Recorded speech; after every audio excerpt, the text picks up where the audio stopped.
tahu ini mau pinjam korek. Yang sering ketongkrongan bawa korek, hati-hati guys ya, karena sekejap itu bisa hilang guys.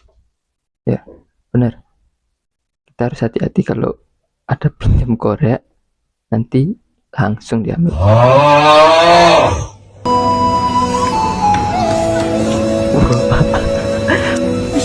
Bagus ini, langsung kembali guys ya.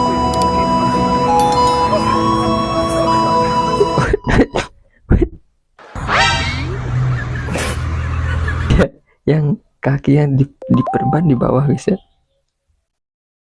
tapi yang kaki yang bagus malah di atas.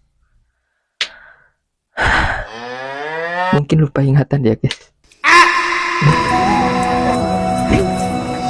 Getting nervous, yeah?